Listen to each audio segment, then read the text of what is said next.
Hello friends, मैं यशराज स्वागत करता हूं आप सभी का TSE the strugglers education YouTube channel पे for your struggle with your struggle.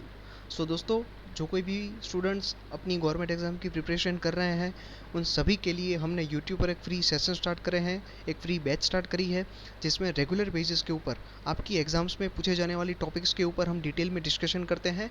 Detail में हम उसका आपको वीडियो प्रोवाइड करते हैं। सो ऐसे ही करंट अफेयर के एक इम्पॉर्टेंट टॉपिक के साथ आज मैं आप लोगों के समक्ष हाजिर हुआ हूँ। आज हम एक रिपोर्ट के बारे में डिस्कशन करने वाले हैं। बहुत ही इंपॉर्टेंट रिपोर्ट है और इंटरनेशनल रिपोर्ट है, उसके बारे में हम डिस्कशन करेंगे। चलिए शुरुआत करते हैं आज के हमारे सेशन की। तो जो कोई भी स्टूडेंट आरआरबी रेलवे की प्रिपरेशन कर रहे हैं, staff selection commission, banking and insurance, state PSC, UPSC, आपका पुलिस एग्ज़ाम, डिफेंस एग्ज़ाम, जितने भी आपके स्टेट के या सेंट्रल लेवल के एग्ज़ाम की प्रिपरेशन कर रहे हैं उन सभी के लिए ये सेशन बेहद ही महत्वपूर्ण है। ठीक है, चलिए। तो आज हम डिस्कशन करने वाले हैं वर्ल्ड एयर क्वालिटी रिपोर्ट के बारे में। वर्ल्ड एयर क्वालिटी रिपोर्ट यानी कि वायु गुणवत्ता रिपोर्ट के बारे में हम डिस्कशन करने वाले हैं। किसके द्वारा पब्लिश किया गया ये रिपोर्ट? IQAir नामक एक संस्था है इंटरनेशनल लेवल पे, स्विट्ज़रलैंड में इसका हेडक्वार्टर है। इसके बारे में डिस्कशन करेंगे हम IQAir के बारे में। तो इसके द्वारा ये रिपोर्ट पब्लिश करा गया है कि समग्र विश्व में जितने भी हमारे देश है वहाँ पे और उनके अंदर जितने भी शहर हैं, तो इन शहरों में जो प्रमुख शहर हैं उनमें कितनी वहाँ की जो एयर क्वालिटी कैसी है शहर की, और उस देश की एयर क्वालिटी कैसी है वहाँ पे। पर्टिकुलेट मैटर जिसको हम कहते हैं 2.5, ये क्या होता है इसके बारे में डिस्कशन करेंगे।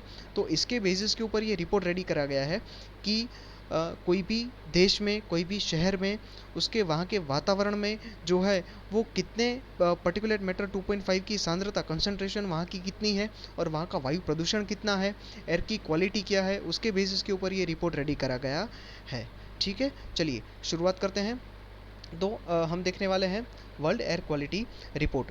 IQAir नामक एक संस्था है, मैंने आपको बताया, उसके द्वारा ये रिपोर्ट पब्लिश करा गया है। 1963 में इसका फॉर्मेशन हुआ था, जर्मनी में फॉर्मेशन हुआ था, लेकिन अभी हेडक्वार्टर कहाँ पे है? गोल्डेच, स्विट्ज़रलैंड में इसका हेडक्वार्टर है। और 3 भाई जो हैं वो इस संस्था का संचालन करते हैं, फ्रैंक हेम्स, जेन्स हेम्स और ग्लोरी डॉल्फिन हेम्स। इसके द्वारा ये रिपोर्ट पब्लिश करा गया है। देखिए, रिपोर्ट में बताया गया है कि एवरेजली हर साल विश्व में 7 मिलियन यानी कि 70 लाख लोगों की जो है वो मृत्यु एयर पोल्यूशन की वजह से होती है। वायु की खराब गुणवत्ता की वजह से, वायु के प्रदूषण की वजह से, वातावरण के प्रदूषण की वजह से जो है वो ईयरली जो है वो 70 लाख लोगों की समग्र विश्व में मृत्यु होती है, जिनमें से 6 लाख जो है वो चिल्ड्रंस होते हैं। और अगर हम इकोनॉमिकली बात करें तो वायु प्रदूषण से, एयर क्वालिटी से, एयर पोल्यूशन से जो है वो 2.9 ट्रिलियन डॉलर का जो है, यानी कि समग्र ग्लोबल, जो समग्र विश्व की जितनी भी GDP है, ग्रोस डोमेस्टिक प्रोडक्ट है, उसके 3.3% जितना नुकसान जो है वो कॉस्ट हमें पड़ती है एयर क्वालिटी की वजह से, एयर के पॉल्यूशन की वजह से। ठीक है, GDP के बारे में हमने इससे पहले की रिपोर्ट में डिस्कशन किया था कि कोई भी देश में जो कोई भी चीज़ वस्तुओं का वहाँ पे प्रोडक्शन हो रहा है या कोई भी सर्विसेज दी जा रही है, तो इन सभी चीज़ वस्तुएं और सभी सर्विसेज का आप अगर मूल्य मिला लें, सबको जोड़ लें, तो इसको टोटल उस देश की GDP कहते हैं। तो वायु प्रदूषण की वजह से समग्र विश्व की GDP के 3.3% जितना कॉस्ट पड़ता है, एयर पोल्यूशन की वजह से नुकसान हो जाता है समग्र विश्व को $2.9 ट्रिलियन जितना एयर पोल्यूशन की वजह से, खराब वायु की गुणवत्ता की वजह से। ठीक है, इस 2020 का जो रिपोर्ट है वो पूरा पर्टिकुलेट मैटर 2.5 है, उसके बेसिस के ऊपर रेडी करा गया है। रियल टाइम जो ग्राउंड बेस सेंसर होते हैं उसके द्वारा PM 2.5 की कॉन्सेंट्रेशन मापी गई है। इसके बारे में हम डिस्कशन करेंगे, क्या है ये PM 2.5 और क्यों उसको 2.5 ही कहते हैं, क्यों उसको 15 नहीं कहते हैं, PM 15 क्यों नहीं कहते हैं, इसके बारे में आगे डिस्कशन करेंगे। जो आपके सिटी लेवल पे या कंट्री के लेवल पे जितनी भी गवर्नमेंटल एयर मॉनिटरिंग स्टेशन हैं, इसके अलावा प्राइवेट भी एयर क्वालिटी मॉनिटरिंग के स्टेशन हैं, इनके द्वारा ये डेटा दिया गया और एयर क्वालिटी IQAir के द्वारा जो है वो रिपोर्ट रेडी करा गया। ठीक है, चलिए देखिए, हम देखने वाले हैं PM 2.5 क्या है। अभी देखिए, हमारा एटमॉस्फेयर है, ठीक है, हमारा वातावरण है। वातावरण हमें पता है कि बहुत सारे गैसेस से बना हुआ है। जो हमारे पानी के कण हैं वो भी वातावरण में होते हैं। ठीक है, उसके अलावा बहुत छोटे छोटे से कण जो है हमारे वातावरण में होते हैं, बहुत ही छोटे छोटे से, ऐसे बहुत ही छोटे छोटे से कण हमारे वातावरण में होते हैं। ऐसा ही एक कण है क्या? पर्टिकुलेट मैटर, एक एयरबॉर्न पर्टिकुलर है, पर्टिकुलेट्स है। ठीक है, इसका फुल फॉर्म क्या है? Particulate matter 2.5। ऐसा ही एक कण है, ये कण की मैं बात कर रहा हूँ। ये जो बॉर्डर है इसको हम भूल जाते हैं, बॉर्डर नहीं, सिर्फ ये कण की हम बात करेंगे। ये कण, ये पर्टिकुलेट एक मैटर है, एक कण है जिसकी साइज़ क्या है 2.5 माइक्रोन जितनी। एक माइक्रोन यानी कितना हो गया, 10⁻⁻6 मीटर, ये एक माइक्रोन हो गया। ऐसे 2.5 माइक्रोन साइज का एक कण है, एक मैटर है, ठीक है, एक अणु है जिसे हम अणु कहते हैं, ठीक है। ये इसे कहते हैं पर्टिकुलेट मैटर 2.5, क्योंकि इस कण की साइज़ क्या है 2.5 माइक्रोन जितनी इसकी साइज़ है, और ऐसे ही कण को PM 2.5 कहते हैं। किसी भी देश में, किसी भी शहर में, उसके वहाँ के वातावरण में ऐसे PM 2.5 पर्टिकुलेट मैटर जो है, ऐसे कणों की संख्या कितनी है, कितनी ज़्यादा संख्या में वो वहाँ पे पाए जाते हैं, इसके बेसिस के ऊपर एक पूरा रिपोर्ट रेडी करा गया है। और ये रिपोर्ट जो मेरा अभी हम डिस्कशन करने वाले हैं, वर्ल्ड एयर क्वालिटी रिपोर्ट, ये PM 2.5 के बेसिस के ऊपर ही रेडी करा गया है कि जो कोई भी देश में, शहर में, वहाँ के वातावरण में PM 2.5 की सांद्रता कितनी है, कितनी कॉन्सेंट्रेशन है वहाँ के जो वातावरण है उसमें, ये जो PM 2.5 है वो कितने माइक्रोग्राम पर मीटर क्यूब, ये पर मीटर क्यूब यानी इतने कद में कितने माइक्रोग्राम जो है वो PM 2.5 है, इसके बेसिस के ऊपर ही जो है वो ये पूरा रिपोर्ट रेडी करा गया है। जितना ही वातावरण में PM 2.5 का जो है वो कंसंट्रेशन जितना ज़्यादा होगा, उतना ही वहाँ का जो वातावरण है वो एयर पोल्यूशन उतना ही वहाँ पे ज़्यादा होगा, ठीक है। ये मैंने आपको बता दिया। एयरबोर्न पर्टिकुलर्स है, 2.5 माइक्रोन जितनी साइज़ होती है ऐसे कणों की। कहाँ कहाँ से निकलते हैं ये, जैसे फॉसिल फ्यूल का जो हम जलाते हैं, ठीक है, वहाँ से निकलते हैं। इसके अलावा मोटर व्हीकल से, वहाँ से जो धुआं निकलता है हमारे व्हीकल्स में से, वहाँ से पावर जनरेशन, जो थर्मल पावर जनरेशन होते हैं, कोल बेस्ड पावर जनरेशन होते हैं, वहाँ से उसकी जो पाइप्स होती है, वहाँ से जो धुआं निकलता है, वहाँ से PM 2.5 हमारे वातावरण में घुल मिल जाता है। इसके अलावा हमारी जो इंडस्ट्रियल एक्टिविटीज़ है, हमारी कंपनी है, वहाँ से जो भी धुआं निकलता है वो भी PM 2.5 उसमें होता है। इसके अलावा एग्रीकल्चर एंड बायोमास जो बर्निंग होता है, स्टबल बर्निंग, जो हमने वर्ड सुना होगा, राइट। एवरी टाइम जब विंटर का सीज़न होता है, ठीक है, तो सर्दियों में हमें पता है कि NCR हमेशा, दिल्ली NCR वाला रीजन है वो सर्दियों में हमेशा न्यूज़ में रहता है। क्यों? क्योंकि वहाँ पे जो है वो एयर क्वालिटी एकदम ही ख़राब हो जाती है।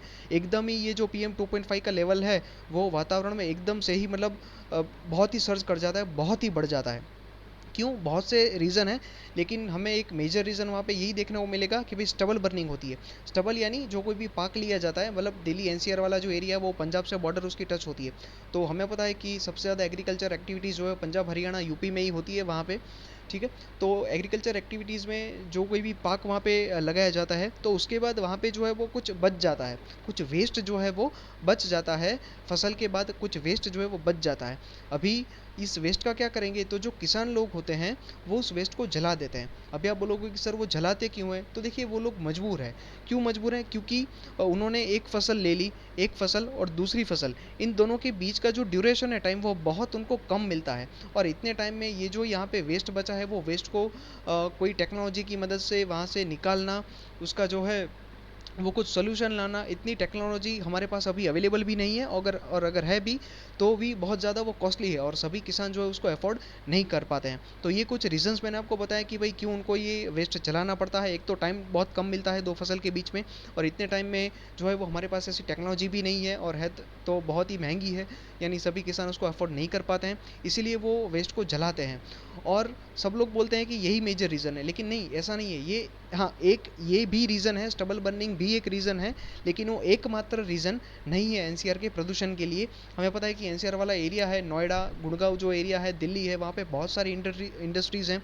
ऑलमोस्ट जितने भी कंपनीज है उसके हेडक्वार्टर वहीं पे है, गुरुग्राम, नोएडा में पूरा इंडस्ट्रियल हब है। तो कंपनीज़ वहाँ पे हैं, और कंपनीज़ हैं तो वहाँ पे पोल्यूशन तो होना ही होना है। इसके अलावा दिल्ली की पॉपुलेशन, NCR की पॉपुलेशन भी बहुत ज़्यादा है, व्हीकल्स भी उतने ज़्यादा है, और व्हीकल से जो धुआं निकलता है वो मतलब प्रदूषण प्रदूषण तो करेगा ही करेगा। व्हीकल से धुआं निकल रहा है तो वो वातावरण के लिए अच्छा थोड़ी होगा, ठीक है। तो ये भी एक रीज़न है, पॉपुलेशन ज़्यादा होने की वजह से, व्हीकल ज़्यादा होने की वजह से भी प्रदूषण होता है।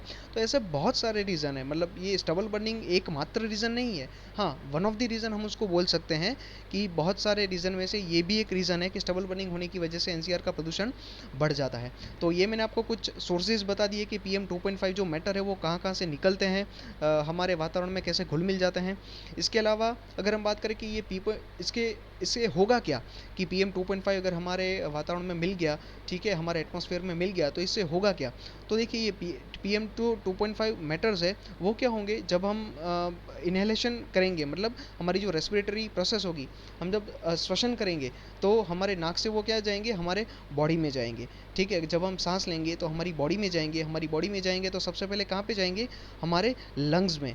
हमारे लंग्स का काम क्या है, O2 और CO2, O2 और CO2 की लेन देन करना। लेन देन कैसे, तो देखो हम बाहर से O2 लेते हैं, ऑक्सीजन लेते हैं, ठीक है। लंग्स क्या करेंगे, इन ऑक्सीजन को हमारे हर एक सेल में पहुंचाएंगे और हमारे जो हर एक सेल्स है, हमारे हर एक कोष जो हैं, वो इस O2 की मदद से हमारी बॉडी के लिए एनर्जी जनरेट करेंगे। और जैसे ही वो एनर्जी जनरेट करेंगे तो एनर्जी के साथ साथ CO2 वहाँ से रिलीज़ होगा, और ये रिलीज़ हुआ CO2 फिर से जाएगा किसके पास, लंग्स के पास, और लंग्स जो है वो फिर से बाहर फेंकेंगे। ये लंग्स का हमारा कार्य है। अभी क्या होगा कि ये PM2.5 मैटर जो सांस लेने के साथ अंदर गए हैं वो लंग्स पे जम जाएंगे, एकदम लंग्स पे हमारे जो फेफड़े हैं वहाँ पे जम जाएंगे, और ये O2 CO2 का जो कम्युनिकेशन वहाँ पे होता है, ठीक है, लेन देन होती है, वो ठीक से नहीं हो पाएगी। और इसी की वजह से क्या होगा, हमारी जो श्वसन तंत्र के रिलेटेड जितनी भी बीमारियाँ हैं वो होंगी। अस्थमा है, हमारे लंग्स का कैंसर है, इसके अलावा डायरेक्टली हमारे खून है, खून में भी मिल जाते हैं 2.5, इसीलिए हार्ट के डिसीज भी हो जाते हैं। तो ये हमारी हेल्थ के लिए बहुत ही ख़राब है PM2.5, ठीक है। चलिए आगे बढ़ते हैं। देखिए मैंने आपको बताया हमारे ह्यूमन हेयर जो हमारे बाल होते हैं उसकी साइज़ क्या है, 60 माइक्रोन। 60 माइक्रोन हमारे बालों की साइज़ है, उससे भी 6 गुना कम, मतलब 6 गुना कम क्या है, PM10 करके भी एक पार्टिकल होता है जिसका साइज़ 10 माइक्रोन होता है। ये दोनों जनरली हमें न्यूज़ में देखने को मिलते हैं, ठीक है, कि कहीं पे भी प्रदूषण बढ़ा है अगर वो न्यूज़ में है तो वहाँ पे PM10 और PM2.5 का जो है वो कॉन्सेंट्रेशन वहाँ पे बढ़ जाता है, ठीक है। और दूसरा हमने बात की PM2.5 जिसका 2.5 माइक्रोन जितना उसका कद है। ये देखिए हमारे जो ये लंग्स हैं हमारे दोनों, और लंग्स में ये 2.5 जो है वहाँ पे जम जाता है और हमें जो है वो हेल्थ में प्रॉब्लम होती है, ठीक है। चलिए WHO की बात करने वाले हैं इस रिपोर्ट में। तो PM2.5 का एक टारगेट सेट करा है WHO ने, एक स्तर सेट किया है कि कोई भी देश में, कोई भी शहर में ये जो PM2.5 है, ये मैटर है, इसका कितना स्तर होना चाहिए, इसका कॉन्सेंट्रेशन किसी भी शहर की, किसी भी देश की हवा में कितना होना चाहिए। तो 10 माइक्रोग्राम पर मीटर क्यूब जितने कद में, 1 मीटर क्यूब जितने कद में मैक्सिमम जो है वो 10 माइक्रोग्राम जो है वो PM2.5 होने चाहिए। तो वहाँ की एयर है उसको हम बोल सकते हैं कि हाँ बहुत ही बढ़िया एयर है, बहुत ही बढ़िया वहाँ का जो है वो वातावरण है। लेकिन अगर ये 10 से उसका प्रमाण बढ़ता है PM2.5 का, तो वहाँ की हवा जो है हम उसको प्रदूषित मानेंगे। और इसी के बेसिस के ऊपर ये पूरा रिपोर्ट रेडी करा गया है।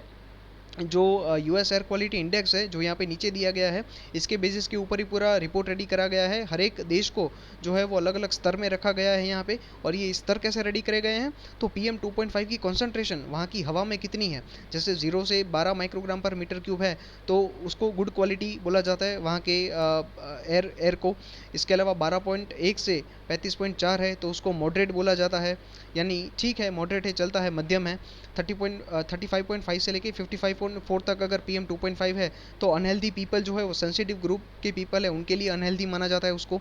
55.5 से लेके 150.4 तक अगर PM2.5 है तो अनहेल्दी है वो पूरा एटमॉस्फेयर। 150.5 से लेके 250.4 तक जो है वो बहुत ही अनहेल्दी, ज़्यादा अनहेल्दी माना जाता है। और 250.5 प्लस है अगर PM2.5 तो सबसे ज़्यादा खतरनाक यानी हैज़ार्डस एकदम माना जाता है वहाँ की एयर क्वालिटी को। तो ये पूरा US का एयर क्वालिटी इंडेक्स था, इसके बेसिस के ऊपर ही हर एक कंट्री को गुड है, मॉडरेट है या अनहेल्दी है या हैज़ार्डस है, ऐसे स्तर पे उनको रखा गया है, ठीक है। चलिए डेटा पॉइंट के बारे में हम बात करेंगे इस रिपोर्ट के। तो समग्र विश्व में सबसे ज़्यादा प्रदूषित अगर कोई रीजन है तो वो है साउथ और ईस्ट एशियन लोकेशन। देखिए मैं यहाँ पे आपको बता देता हूँ, ये है पूरा साउथ एशिया और ईस्ट एशिया का रीजन, ये पूरा, ठीक है, ये सबसे ज़्यादा प्रदूषित है। अगर मैं आपको एक पॉइंट बताऊं तो समग्र विश्व में अगर आप टॉप 40 ऐसे शहरों की यादी बनाएं, सबसे ज़्यादा प्रदूषित शहरों की यादी बनाएं, तो उसमें से 37 तो मात्र आपको ये साउथ एशिया रीजन वाले में से मिल जाएंगे। 37 शहर तो ये साउथ एशिया रीजन से बिलोंग करते हैं। देखिए अगर आप यहाँ पे इसका कलर देखेंगे तो ये सबसे ज़्यादा अच्छे हैं, ये गुड वाले हैं जहाँ पे एयर पोल्यूशन बहुत ही कम है, और ऊपर जैसे जाते जाएंगे वैसे एयर की क्वालिटी ख़राब होती जा रही है। तो जितने ही ये डार्क ऐसे कलर है वो सारे ख़राब है, और जितने ही लाइट ब्लू की कलर है वो अच्छे हैं। जैसे कि आप देखिए यहाँ पे कुछ कुछ कंट्रीज़ देखिए, ये पूरा अमेरिका देखिए, ये भी अच्छा है। इसके अलावा यहाँ पे जो यूरोपियन कंट्रीज़ है, रशिया है, ये भी अच्छा है। ऑस्ट्रेलिया न्यूजीलैंड वाला जो पार्ट है, ये यहाँ पे भी एयर की क्वालिटी बढ़िया है। लेकिन जो ये आप देख सकते हैं कि ये सदर्न अमेरिका है, ये मिडल अमेरिका है, इसके अलावा अफ्रीका के कुछ कंट्रीज़, ये अरब कंट्रीज़ जो है, ये सेंट्रल एशियन कंट्रीज़ हैं यहाँ पे, और ये सदर्न एशियन कंट्रीज़ हैं यहाँ पे, सभी जगह पे एयर क्वालिटी बहुत ही ख़राब है। ठीक है, चलिए बात करते हैं बांग्लादेश, चाइना, इंडिया और पाकिस्तान। अगर आप इन 4 देशों को मिला लें तो अगर विश्व के सबसे ज़्यादा 50 शहरों की यादी बनाएं, सबसे ज़्यादा प्रदूषित मोस्ट पोल्यूटेड सिटीज़ की यादी बनाएं, 50 most polluted cities of the world, तो उसमें से 49 तो आपको इन 4 देशों में से मिलेंगे। कौन से 4 देश? बांग्लादेश, इंडिया, पाकिस्तान और चाइना। ठीक है, अगर 2020 के एयर क्वालिटी रिपोर्ट की बात करें तो टोटल 106 कंट्रीज़ का एवोल्यूशन करा गया है, 106 कंट्रीज़ का डेटा अवेलेबल करा गया है। 2019 में 98 कंट्रीज़ थी और 2018 में 69 कंट्रीज़ थी। इसके अलावा अगर हम बात करें तो 2019 के सापेक्ष में 2020 में जो है वो एयर क्वालिटी बहुत ही अच्छी सुधरी है। 65% जो है वो ग्लोबल सिटीज़ ने अच्छा एयर क्वालिटी एक्सपीरियंस किया है। क्यों? क्योंकि हमें पता है कि भाई कोरोना था 2020 में, और 6 से 7 महीने का लॉकडाउन ऑलमोस्ट सभी जितने भी देश है वहाँ पे था। तो हमें पता है कि इस लॉकडाउन के टाइम पे सारे ट्रांसपोर्टेशन सारा बंद था, सभी व्हीकल बंद थे, सभी इंडस्ट्रीज़ बंद थी। तो ऑब्वियस सी बात है कि एयर क्वालिटी तो सुधरनी ही सुधरनी थी। ठीक है, तो एक अच्छी बात देखने को मिली हमें कोरोना के टाइम पे। जो एक पॉजिटिव जिसको बोल सकते हैं वो फैक्टर था कोरोना का, कि हमारा जो वातावरण है, हमारा जो एनवायरनमेंट है, उसको एक पॉजिटिव जो है वो मिला, एक लाभ मिला, कि उसका जो स्तर है वो उसमें इम्प्रूवमेंट हुआ, और जो पॉल्यूशन है वो कम हुआ। और 84% जो कंट्रीज़ है वहाँ पे इम्प्रूवमेंट देखने को मिले हैं एयर क्वालिटी के सापेक्ष में। अगर बात करें, साउथ एशियन रीजन है सबसे ज़्यादा जो है वो मोस्ट पॉल्यूटेड रीजन माना जाता है सारे विश्व में। मैंने आपको बताया कि टॉप 40 कंट्री शहरों की आप लिस्ट बनाएं मोस्ट पॉल्यूटेड, तो उसमें से 37 शहर आपको जो है वो साउथ एशिया के मिलेंगे। इसके अलावा हमारे लिए यहाँ पे बहुत अच्छी बात ये है कि 3 देश साउथ एशिया के, अगर मैं साउथ एशियन कंट्रीज़ की बात कर रहा हूँ तो 3 देश इंडिया, ईरान और नेपाल ऐसे हैं जहाँ की सरकारें उनके नागरिक को रियल टाइम डेटा अवेलेबल करवाती है कि वहाँ पे पोल्यूशन का लेवल कितना है, AQI एयर क्वालिटी इंडेक्स का लेवल कितना है, वो रियल टाइम बेसिस पे यहाँ की गवर्नमेंट जो है उनकी पब्लिक को अवेलेबल करवाती है। हमारे यहाँ पे एक, अगर आपको पता होगा तो, एक सफ़र करके एक एप्लीकेशन है, एक वेबसाइट है, यहाँ पे आप जाएंगे तो आपको डेटा मिल जाएगा कि अभी एयर क्वालिटी मेजर जो है वो सिटीज़ में कितनी है। सफ़र का क्या मतलब होता है? System of air quality and weather forecasting and research. ठीक है, ये उसकी फुल फॉर्म है, system of air quality and weather forecasting and research. ये सफ़र एप्लीकेशन है और एक ये वेबसाइट भी है। वहाँ पे आप जाएंगे तो आपको अपने शहर का वहाँ की एयर क्वालिटी आपको मिल जाएगी कि आपके शहर की एयर क्वालिटी कितनी है, PM 2.5 कितना है वहाँ पे, और PM 10 कितना है, ये सारा डेटा आपको मिल जाएगा। तो इंडिया, ईरान और नेपाल, ये 3 ही कंट्रीज़ ऐसी हैं साउथ एशिया रीजन में जो वहाँ के नागरिकों को जो है वो ये रियल टाइम बेसिस पे ऐसे डेटा अवेलेबल करवाती है, प्रदूषण की गुणवत्ता का डेटा अवेलेबल करवाती है। ठीक है, अगर हम इंडिया की बात करें तो बहुत ही हालत ख़राब है प्रदूषण के मामले में। अगर विश्व के टॉप 30 मोस्ट पोल्यूटेड सिटीज़ का हम लिस्ट बनाए तो उसमें से 22 तो आपको इंडिया के देखने को मिलेंगे। अरे बाप रे, 22 मतलब शहर हमारे। अगर टॉप 30 की हम बात करें पूरे विश्व में सबसे ज़्यादा प्रदूषित, तो उसमें से 22 तो हमारे इंडिया के हैं। ठीक है, तो ये बहुत ही ध्यान देने की ज़रूरत है, मतलब इस मुद्दे पे। और एक्चुअल में यहाँ पे काम हो भी रहा है। ठीक है, अभी हमने देखा कि इलेक्ट्रिक व्हीकल्स है, उसका बहुत ही प्रचार हो रहा है यहाँ पे। तो आने वाले 5 से 10 सालों में मतलब हो जाएगा, इलेक्ट्रिक व्हीकल आपको ज़्यादातर रोडों पे देखने को मिल जाएंगी। आम जनता जिसको ले लेगी, अगर एक बेहतर तरीके से एक इंफ्रास्ट्रक्चर रेडी किया जाए इलेक्ट्रिकल व्हीकल्स के लिए, उसके चार्जिंग स्टेशन बनाए जाए, और जो व्हीकल्स की कॉस्ट है वो हर एक मतलब मिडिल क्लास और लोअर क्लास को भी वो अफोर्ड कर सके, ऐसी कॉस्ट हो, तो डेफिनेटली आने वाले 5-10 सालों में जो है वो इलेक्ट्रिक व्हीकल्स का यूज़ ज़्यादा बढ़ेगा, और उससे जो पोल्यूशन डेफिनेटली कम होगा। ठीक है, और इस एयर पोल्यूशन को टैकल करने के लिए हमारे इंडिया के द्वारा जनवरी 2019 में एक प्रोग्राम इंट्रोड्यूस करा गया था। क्या प्रोग्राम था? National clean air programme. आपको नाम याद रखना है। देखिए आपकी एग्जाम में पूछा जाएगा नेशनल क्लीन एयर प्रोग्राम कब लॉन्च करा गया, जनवरी 2019 में। उसमें हमने एक टारगेट रखा है कि इंडिया के टोटल 122 ऐसे शहर को सिलेक्ट किया गया, इंडिया के टोटल 122 शहर को सिलेक्ट किया गया, और उनके वहाँ पे जो एयर क्वालिटी का जो स्तर था 2017 के हिसाब से, उस स्तर को 2024 में 20 से 30% वहाँ का एयर पोल्यूशन कम करना है, PM 2.5 जो मैटर है उसका रिडक्शन करना है, ये हमने उसका टारगेट सेट किया है। तो नेशनल क्लीन एयर प्रोग्राम का टारगेट आपको याद रखना है कि 122 शहर उसमें सिलेक्ट करे गए हैं, और 2024 तक जो PM 2.5 है उसके स्तर को 20 से 30% इसको जो है वो कम करना है 2017 के रेफरेंस से।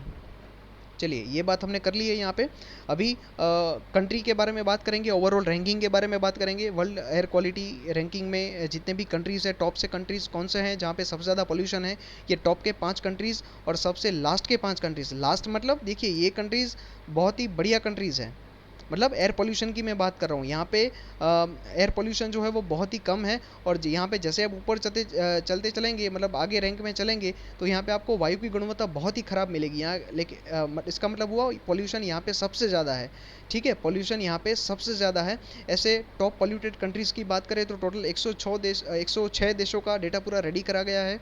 और फर्स्ट नंबर पे कौन है? बांग्लादेश, हमारा नेबरिंग कंट्री है बांग्लादेश। वहाँ पे PM 2.5 कितना है? 77.1। WHO ने कितना बोला है? 10 माइक्रोग्राम पर मीटर क्यूब, लेकिन यहाँ पे कितना है? ऑलमोस्ट 8 टाइम्स है PM 2.5 का कॉन्सेंट्रेशन। कितना है? 77.1। फर्स्ट नंबर पे बांग्लादेश, उसके बाद सबसे मोस्ट पॉल्यूटेड में सेकंड नंबर पे पाकिस्तान है, वहाँ पे 59 है, और थर्ड नंबर पे आता है हमारा इंडिया। देखिए ये मैंने हाईलाइट करा हुआ है यहाँ पे, हमें याद रखना है। और इंडिया की वैल्यू क्या है PM 2.5 की? 51.9 माइक्रोग्राम पर मीटर क्यूब। इसके अलावा फोर्थ नंबर पे कौन है? मंगोलिया है 46.6 PM 2.5 के साथ। और फिफ्थ नंबर पे अफगानिस्तान है, ये भी हमारा नेबरिंग कंट्री है 46.5 2.5 के साथ, ठीक है। अगर हम सबसे बढ़िया देशों की बात करें जहाँ पे एयर का पोल्यूशन बहुत ही कम है, तो 102 नंबर पे है फिनलैंड, 103 नंबर पे स्वीडन। देखिए इसका इनका एयर क्वालिटी का कॉन्सेंट्रेशन देखिए, WHO ने 10 बोला है, ये उससे भी आधा करके बैठे हैं, ठीक है। तो देखिए यहाँ पे कैसे काम हो रहा है एयर पोल्यूशन के लिए, तो एयर पोल्यूशन के अगेंस्ट में कैसा काम हो रहा है देखिए, ठीक है। 103 नंबर पे है स्वीडन, 104 पे US का एक वर्जीनिया आइलैंड करके है, US का ये एक पार्ट है, 104 नंबर पे है वो। 105 नंबर के ऊपर न्यू कैलेडोनिया है, और 106 नंबर पे सबसे बेस्ट कंट्री है वो है प्यूर्टोरिको। प्यूर्टोरिको सबसे बेस्ट कंट्री है एयर क्वालिटी के मामले में। 3.7 जो है वो वहाँ की कॉन्सेंट्रेशन है PM 2.5 की, 3.7 माइक्रोग्राम पर मीटर क्यूब, ठीक है, ये हमें याद रखना है। अभी हमारे जितने भी नेबरिंग कंट्रीज़ है उसके साथ अगर हमारी कंपैरिजन करें तो देखिए ये रिपोर्ट में मैंने आपको बोला कि टोटल 106 कंट्रीज़ को इंक्लूड करा गया है, उसमें से भूटान नहीं है, क्योंकि भूटान हमारा नेबरिंग कंट्रीज़ है। तो आप यहाँ पे पूछेंगे कि सर आपने सारे नेबरिंग कंट्रीज़ ले लिए लेकिन भूटान क्यों नहीं लिया? क्योंकि ये रिपोर्ट में भूटान है ही नहीं, भूटान का डेटा ही नहीं दिया गया है, ठीक है। तो इसके अलावा के जितने भी हमारे नेबरिंग कंट्रीज़ हैं, कैसे यहाँ पे नॉर्थ से हम शुरू करेंगे, नॉर्थ से सबसे पहले पाकिस्तान, फिर अफगानिस्तान, फिर चाइना, फिर नेपाल, फिर ये भूटान तो है नहीं यहाँ पे, इसके बाद ये तो पूरा चाइना ही आएगा यहाँ पे। इसके अलावा मतलब ये आपको ये मैप वाइज बता रहा हूँ, हाँ ये मैप वाइज बता रहा हूँ, देखिए ये पूरा मैं आपको ये मैप वाइज बता रहा हूँ। ये ऐसे इंडिया का इसको मैप मान लीजिए, यहाँ पे ये श्रीलंका को मान लीजिए। सबसे पहले यहाँ पे पाकिस्तान आ जाएगा, ठीक है, ये पूरा पाकिस्तान, यहाँ से ये पूरा आ जाएगा चाइना, फिर ये है नेपाल, ये है भूटान। इसका तो डेटा हमारे पास है नहीं, रिपोर्ट उसका बना ही नहीं है। यहाँ पे आ जाएगा आपका म्यांमार, यहाँ पे आ जाएगा बांग्लादेश, और यहाँ पे श्रीलंका। तो उसमें से ये सिर्फ भूटान को छोड़ देंगे, इसके अलावा जितने भी कंट्रीज़ हैं उन सबको हम देख लेंगे यहाँ पे, ठीक है। इंडिया की बात करें तो थर्ड रैंक पे है, 51.9 PM का कॉन्सेंट्रेशन है। इंडिया से आगे यानी इंडिया से सबसे ख़राब अगर दो ही देश है जिनका रिपोर्ट है, वो है एक पाकिस्तान और दूसरा कौन सा है? बांग्लादेश, क्योंकि ये दोनों फर्स्ट और सेकंड रैंक पे है और इंडिया उसके बाद है। तो इंडिया से ख़राब दो ही देश हैं एयर क्वालिटी के मामले में, पाकिस्तान जिसका 5.50 मतलब 59 है PM 2.5, और दूसरा है बांग्लादेश, सबसे हाईएस्ट है वर्ल्ड में, सबसे पॉल्यूटेड कंट्री माना जाता है 77.1 के स्कोर के साथ। इसके अलावा अफगानिस्तान फिफ्थ रैंक पे है, और बाकी सब जितने भी कंट्रीज़ हैं ये पाकिस्तान और बांग्लादेश को छोड़ के इन सभी जगह पे इंडिया से जो है वो बेटर एयर क्वालिटी है, इंडिया से एयर पोल्यूशन बहुत ही कम है। अफगानिस्तान की बात करें तो 46.5 पर्टिकुलेट मैटर है वहाँ पे, PM 2.5 का कॉन्सेंट्रेशन है। चाइना 14th रैंक पे है, नेपाल 12 नंबर पे है, म्यांमार 19th रैंक पे है, और श्रीलंका 30 नंबर पे है, ठीक है। चलिए ये हमने बात करी। अभी देखिए यहाँ पे टॉप 15 वर्ल्ड के जो टॉप 15 मोस्ट पॉल्यूटेड सिटीज़ हैं उसके बारे में हम बात करने वाले हैं। तो टॉप 15 की बात करें, वर्ल्ड के टॉप 15 मोस्ट पोल्यूटेड सिटीज़ की बात करें तो टोटल 15 सिटी का डेटा यहाँ पे दिया गया है टॉप 15 का। उसमें से 13 जो है वो इंडिया के है। अरे बाप रे, 13 सिटीज़ इंडिया के हैं। बहुत ही ख़राब हालत है इंडिया की। आप देख सकते हैं यहाँ पे रिपोर्ट में कि सबसे मोस्ट पोल्यूटेड सिटी, वर्ल्ड की सबसे पहले नंबर की मोस्ट पोल्यूटेड सिटी कौन सी है? होटन सिटी है। चाइना का एक शहर है होटन करके। उसका पीएम देखिए, उसका पीएम स्तर देखिए वहाँ पे 110.2। ये जो डब्ल्यू एच ओ ने कितने बोला है? 10 बोला है, 10 माइक्रोग्राम पर मीटर क्यूब। ये भाई साहब उससे 11 गुना करके बैठे हुए हैं। मतलब ये शहर उससे 11 गुना करके बैठा हुआ है PM 2.5। तो most polluted city in the world वो कौन है? होटन, चाइना का एक शहर है। इसके अलावा 2 से लेके पूरे 14 तक सारे के सारे जो है वो इंडिया के सिटीज़ है। और अगर इन सारे सिटीज़ को आप देखेंगे तो सारे दिल्ली NCR वाला जो भी रीजन है वहीं पे सभी फॉल करते हैं ये सारे सिटीज़। सेकंड नंबर पे गाज़ियाबाद, फिर बुलंदशहर, फिर बिसराक जलालपुर, भिवाड़ी, नोएडा, ग्रेटर नोएडा, कानपुर, लखनऊ, दिल्ली, फरीदाबाद, मेरठ, जिंद और हिसार। ये सारे NCR रीजन वाले शहर जो विश्व के टॉप 15 मोस्ट पोल्यूटेड सिटीज़ में से आते हैं। और सबसे लास्ट में 15 नंबर पे ऊपर कौन है? कसगर, वो चाइना का सिटी है। तो याद रखने में यहाँ पे हमारे लिए इजी होगा, क्योंकि अगर टॉप 15 आपको पूछे तो फर्स्ट एंड लास्ट ये दोनों ही सिर्फ चाइना है, बाकी बीच वाले सारे 2 से लेके 14 तक सभी के सभी जो है वो इंडिया के शहर हैं। ठीक है। अभी वर्ल्ड के कैपिटल सिटी की बात करें, राजधानी ऐसे शहर की बात करें हम कि कौन सी कैपिटल सबसे ज़्यादा पोल्यूटेड है, तो विश्व की सबसे ज़्यादा पोल्यूटेड कैपिटल कौन सी है? हमारी दिल्ली। हमने बात करी थी कि भाई जब विंटर सीजन होता है, ठीक है, जब सर्दी आती है तो NCR वाला रीजन हमेशा न्यूज़ में रहता है अपने पोल्यूशन की वजह से। सो दिल्ली सबसे ज़्यादा पोल्यूटेड कैपिटल मानी जाती है विश्व की, जहाँ पे PM 2.5 का स्तर कितना है? 84.1 है। इसके बाद बांग्लादेश की ढाका, इसके बाद मंगोलिया की उलन बतर थर्ड रैंक पे, फोर्थ रैंक पे काबुल अफगानिस्तान की कैपिटल है, और 5वें नंबर पे दोहा जो कतर की कैपिटल है वो 44.4 के स्कोर के साथ 5th रैंक पे है। ठीक है। तो ये सारे कैपिटल सिटीज़ के बारे में बात करी, वहाँ के एयर पोल्यूशन के बारे में बात करी। सो दोस्तों, ये था आज का हमारा इंपॉर्टेंट वीडियो जिसमें हमने एयर क्वालिटी इंडेक्स के बारे में बात करी, वर्ल्ड एयर क्वालिटी इंडेक्स, इसके बारे में हमने बात करी। होप आपको वीडियो पसंद आया होगा। अगर पसंद आया है तो लाइक कीजिए, शेयर कीजिए और हमारे चैनल को सब्सक्राइब कीजिए। इस वीडियो की जो PDF है, इस वीडियो की PDF आपको हमारे टेलीग्राम चैनल के ऊपर मिल जाएगी। हमारा टेलीग्राम चैनल, जिसकी लिंक मैंने इस वीडियो के डिस्क्रिप्शन में डाली हुई है, तो आप हमारे डिस्क्रिप्शन में जाएंगे, वहाँ पे आपको हमारी टेलीग्राम चैनल का लिंक मिल जाएगा। सो वहाँ से आप हमारे चैनल को ज्वाइन कर सकते हैं। आपके जैसे बहुत से एस्पिरेंट्स ऑलरेडी हमारी चैनल पे ज्वाइन हुए हैं वहाँ पे, और ओपन चैनल है, सभी के लिए ओपन चैनल हमने रखा हुआ है कि जो कोई भी स्टूडेंट प्रिपरेशन कर रहा है वो आए, ठीक है, और हमारी चैनल को ज्वाइन करें। कोई प्रॉब्लम नहीं है, ओपन है सबके लिए। आप अपने थॉट्स वहाँ पे रख सकते हैं, आपके पास कोई नई इन्फॉर्मेशन है तो वो रख सकते हैं। सभी स्टूडेंट रखते हैं अपने पास, जो कोई भी उनको नया जानने को मिलता है तो वो एक दूसरे के साथ शेयर करते हैं। रेगुलर बेसिस के ऊपर जो है वो किसी भी कोई सोल्यूशन की किसी को ज़रूरत है, कुछ नहीं समझ आ रहा है तो वो क्वेश्चन वहाँ पर एक दूसरे को पूछते हैं। ऐसे नॉलेज शेयरिंग वाला जो है वो पार्ट होता रहता है हमारे टेलीग्राम चैनल पे। इसके अलावा डेली के बेसिस के ऊपर हम 10 से 12 जो है वो क्विज़ लगाते हैं वहाँ पे, 10 से 12 क्वेश्चन की एक क्विज़ लगाते हैं। जनरली आपके सारे सब्जेक्ट कवर हो जाते हैं, ऐसी एक क्विज़ लगाते हैं जो आपके प्रीवियस ईयर एग्जाम में क्वेश्चन पूछे गए हैं उसी की क्विज़ लगाते हैं, जिससे आपका रिवीजन हो जाता है सभी स्टूडेंट्स का। ठीक है। तो टेलीग्राम चैनल ज्वाइन कर लीजिएगा, आपको हमारे सारे वीडियोज़ की लिंक मिल जाएगी, सारे वीडियोज़ की PDF भी मिल जाएगी, और जो भी नया कोई भी मटीरियल आता है, कोई भी नई एग्ज़ाम का नोटिफिकेशन आता है तो उसके बारे में भी आपको पता चल जाएगा। किसी भी एग्ज़ाम का रिजल्ट आता है तो वो भी वहाँ पे आपको पता चल जाएगा। इसके अलावा नॉलेज शेयरिंग तो होता ही है, और रेगुलर बेसिस पे एग्ज़ाम से आपका ऐसा क्विज से आपका रिवीजन भी हो जाएगा। ठीक है। चलिए, तो इसके अलावा भी अगर आपको कोई भी क्वेश्चन हो, कोई भी क्वेरी हो, कुछ भी ना समझ आ रहा हो तो हमारे कमेंट सेक्शन में आप लिख के बता दीजिएगा कि सर ये नहीं समझ आ रहा है, तो इसके ऊपर आप वीडियो बनाएं। हम डेफिनेटली जो है वो अलग से उसके ऊपर वीडियो बना देंगे, जिससे आपकी सारी क्वेरीज का आपको सोल्यूशन मिल जाएगा। ठीक है। चलिए, तो ये था आज का हमारा इंपॉर्टेंट सेशन। मिलते हैं हमारे नेक्स्ट लेक्चर में, तब तक जय हिंद, जय भारत।